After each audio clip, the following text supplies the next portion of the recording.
He dedicado mi vida profesional a examinar los patrones de cómo surgen los imperios y finalmente declinan. Sin embargo, un evento que observé en el Caribe recientemente alteró fundamentalmente mi comprensión de la influencia estadounidense en el escenario mundial. Cuando buques navales rusos aparecieron en aguas territoriales venezolanas, hicieron mucho más que simplemente posicionarse estratégicamente. Efectivamente, desmantelaron un principio que ha moldeado la política en todo el hemisferio occidental durante los últimos 200 años. La doctrina Monroe, que representaba la afirmación fundamental de Estados Unidos de que esta parte del mundo cae bajo la autoridad de Washington, dejó de existir en esas aguas. La realidad preocupante es que la mayoría de las personas en Estados Unidos desconocen este desarrollo. Lo que ocurrió fue más allá de simples maniobras navales. Esto marcó el punto en que la estructura global de superpotencia única que he examinado a lo largo de mi carrera finalmente comenzó a fragmentarse. La pregunta relevante no es si Estados Unidos anticipó este desarrollo. Más bien debemos preguntarnos por qué provocamos que esta situación ocurriera. Permítanme explicar cómo una potencia mundial dominante desmanteló inadvertidamente su propia esfera de influencia. Imaginen buques militares rusos anclados cerca de la costa venezolana, participando en operaciones militares colaborativas con un país que Estados Unidos ha intentado asfixiar económicamente durante más de 2 décadas. Las principales cadenas de noticias lo caracterizaron como comportamiento intencionalmente provocador. Los funcionarios militares emitieron declaraciones sobre acciones que amenazaban la estabilidad. Sin embargo, no lograron captar el significado genuino. Esto no era hostilidad ni expansión rusa. Esto representaba una contramedida rusa. Durante 3 décadas después de la desintegración de la Unión Soviética, observé a Washington cometiendo repetidamente un error catastrófico idéntico. Cada vez que ampliamos nuestra zona de control, nos convencimos de que se trataba de promover la democracia y la libertad. Cada vez que Rusia objetó, lo descartamos como miedo irracional e intención hostil.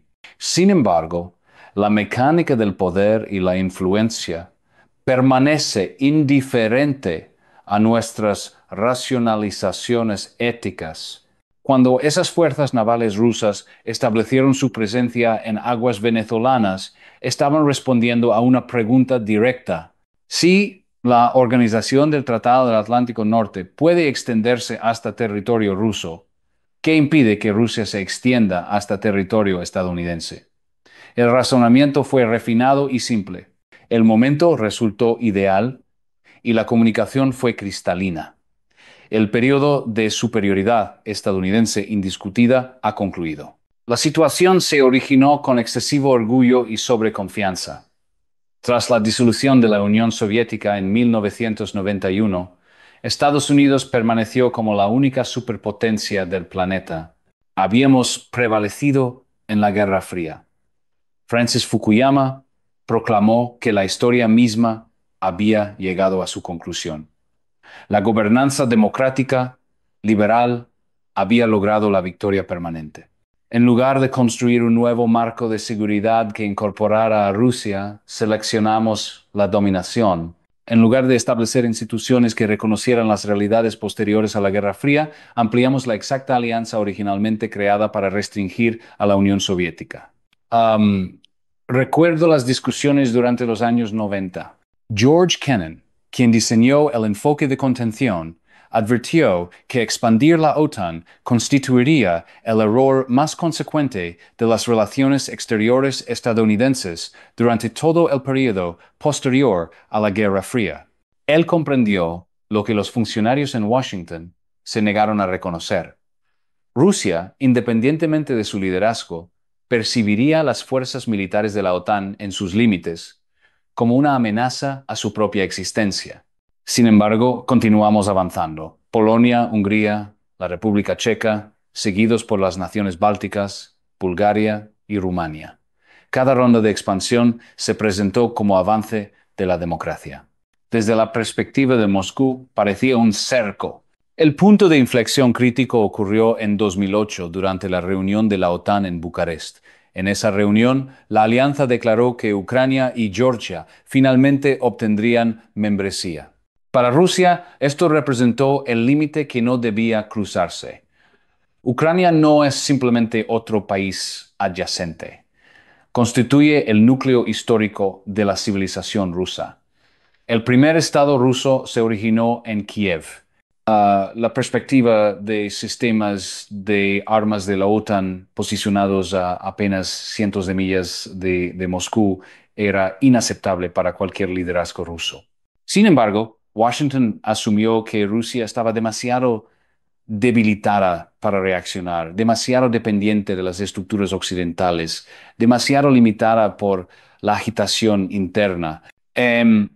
Nuestra evaluación fue incorrecta y Venezuela sufriría las consecuencias de nuestro error de juicio. Durante el periodo en que estamos extendiendo la OTAN hacia el este, implementamos principios de dominación idénticos dentro de nuestro propio hemisferio. Venezuela se transformó en nuestro sitio experimental, una instalación de pruebas para determinar cuán extensa podía llegar a ser la guerra económica antes del colapso de un país. Cuando Hugo Chávez asumió la autoridad en 1999, cometió lo que Washington consideró la mayor transgresión. Determinó que la riqueza petrolera de Venezuela debería beneficiar a los ciudadanos venezolanos en lugar de a los intereses comerciales estadounidenses. Canalizó los ingresos petroleros hacia iniciativas sociales, atención médica y educación, estableció asociaciones con Cuba y avanzó la autonomía latinoamericana. A partir de ese punto, se convirtió en foco de oposición. La secuencia fue previsible. Inicialmente vino la coerción diplomática y la condena ética, seguida de penalidades económicas y limitaciones financieras. Cuando estas medidas resultaron insuficientes, apoyamos un intento de derrocamiento en 2002.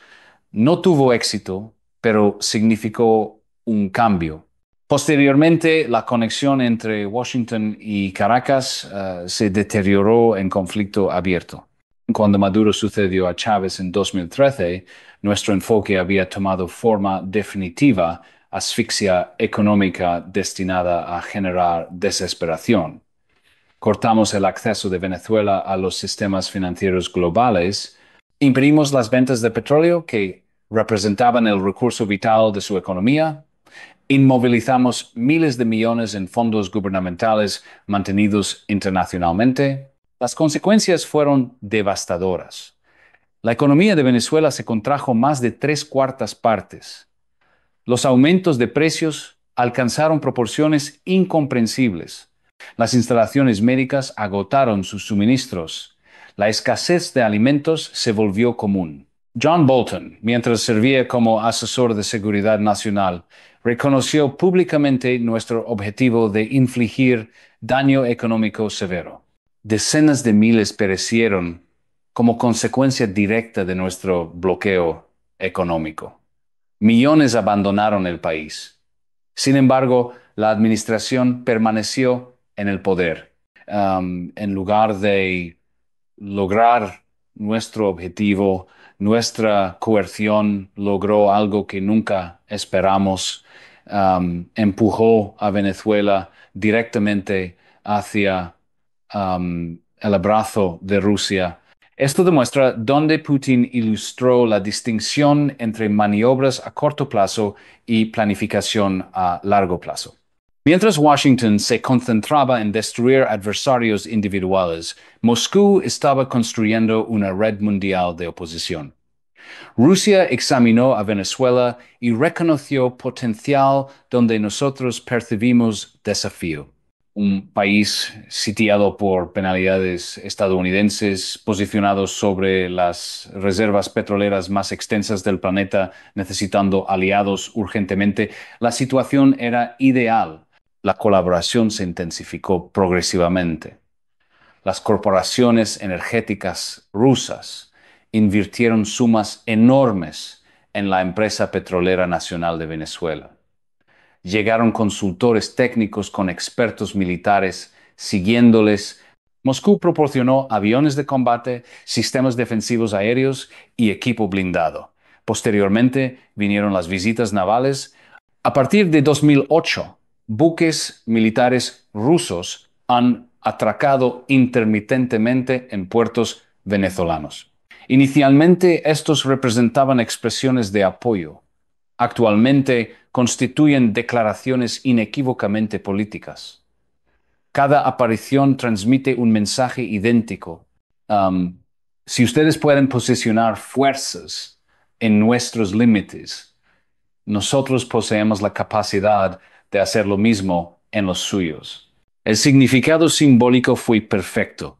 Por cada sistema de armas instalado en Europa Oriental, un buque naval ruso aparecía cerca de las costas sudamericanas. Por cada asociación establecida en la vecindad de Rusia, una alianza correspondiente emergía en la esfera tradicional de Estados Unidos. Sin embargo, la participación de Rusia proporcionó más que simbolismo. Mientras experimentaba nuestras sanciones, Caracas necesitaba urgentemente conexiones económicas, conocimiento técnico y credibilidad internacional. Las compañías petroleras rusas ayudaron a mantener la producción. Los consultores rusos proporcionaron entrenamiento al personal venezolano y reforzaron instalaciones críticas. La asociación se fundó en la necesidad más que en creencias compartidas. Esta característica la hizo imposible de romper. Lo que descuidamos comprender fue la estructura subyacente. No estábamos meramente aplicando presión a naciones separadas. Estábamos generando una red de oposición. Cada país que penalizamos, excluimos o intimidamos se convirtió en un posible socio para nuestros oponentes. Venezuela se convirtió en parte de un grupo en expansión. uh, Rusia, China, Irán, Corea del Norte y Cuba. Diversos sistemas gubernamentales, ideologías diferentes, pero conectados por una circunstancia común. Todos habían experimentado ser objetivos de las tácticas de presión estadounidenses. Su colaboración emergió del instinto de supervivencia. Con cada país adicional que colocamos en nuestra lista de sanciones. Esa red ganó fuerza. Obligamos a nuestros adversarios a encontrarse unos a otros, a comerciar entre ellos, a defenderse mutuamente. Generamos la alianza precisa que profesábamos temer. La brillantez del enfoque de Rusia involucró reconocer la secuencia y utilizarla. Mientras nosotros intentábamos lidiar con oponentes individuales uno a la vez, Moscú estaba estableciendo una estructura paralela, una capaz de operar completamente independiente de la supervisión estadounidense. China suministró la base económica a través de extensas conexiones comerciales y sistemas monetarios alternativos. Rusia proporcionó garantías de seguridad y colaboración energética. Irán contribuyó con competencia técnica para eludir sanciones. Colectivamente establecieron un ambiente donde la supervivencia continuada era alcanzable sin el consentimiento estadounidense. Venezuela se convirtió en el componente más valioso de esta red, demostrando que incluso dentro del propio hemisferio de Estados Unidos existían alternativas disponibles. La doctrina Monroe, anunciada en 1823, afirmó el hemisferio occidental como zona exclusiva de control de Estados Unidos durante 2 siglos. Esa presunción permaneció válida Ninguna nación europea podía crear presencia duradera en las Américas sin autorización estadounidense. Sin embargo, las doctrinas funcionan solo cuando posees la capacidad de mantenerlas. Y la capacidad, como he descubierto a través de décadas de investigación, es perpetuamente comparativa. Cuando esos buques militares rusos llegaron a aguas venezolanas recientemente, no estaban meramente realizando operaciones navales, estaban conduciendo un final ceremonial para la doctrina Monroe, para el control hemisférico estadounidense, para la falsa creencia de que la ubicación geográfica todavía garantiza protección.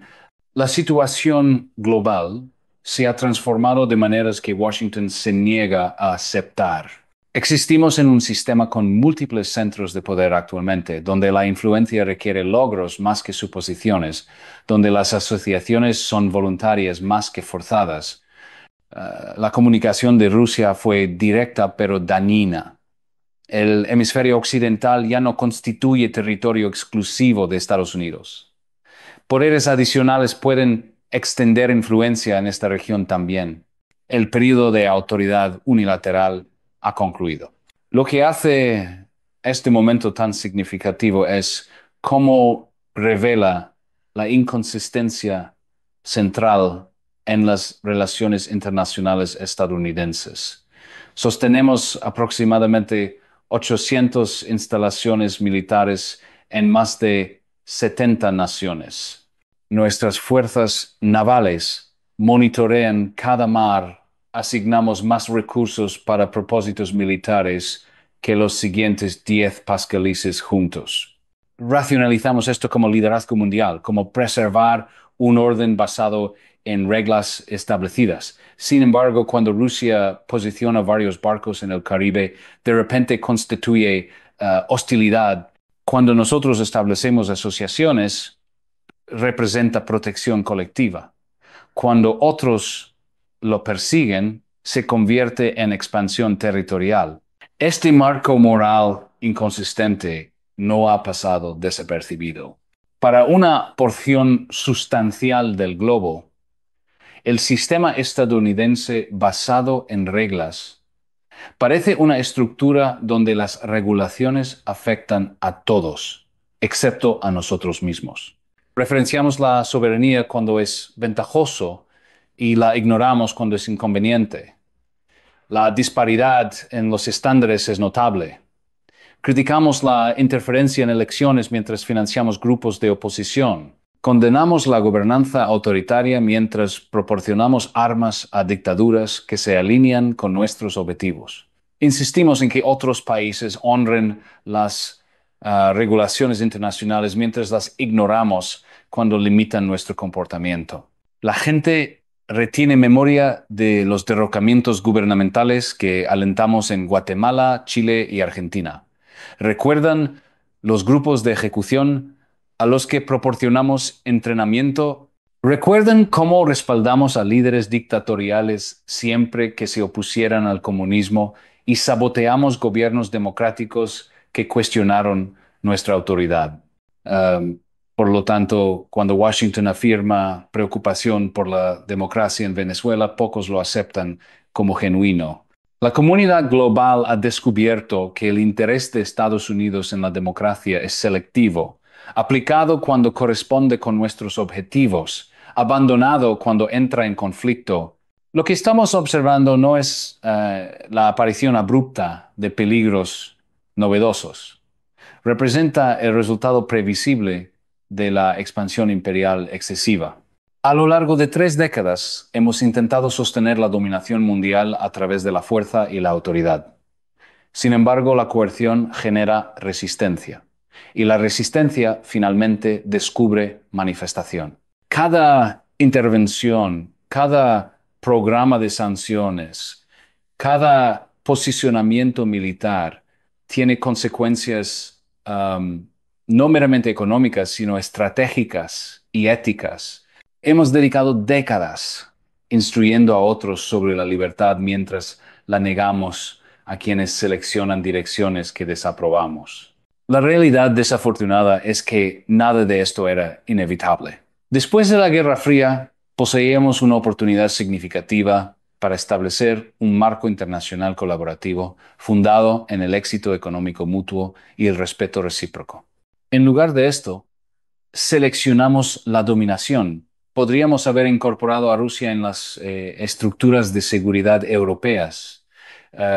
Podríamos haber colaborado con China en preocupaciones mundiales. Podríamos haber formado asociaciones con América Latina en lugar de intentar dominarla. En lugar de estas opciones, ampliamos las asociaciones militares, promulgamos sanciones severas y condujimos operaciones para cambiar gobiernos. Confundimos nuestra superioridad temporal con dominación permanente.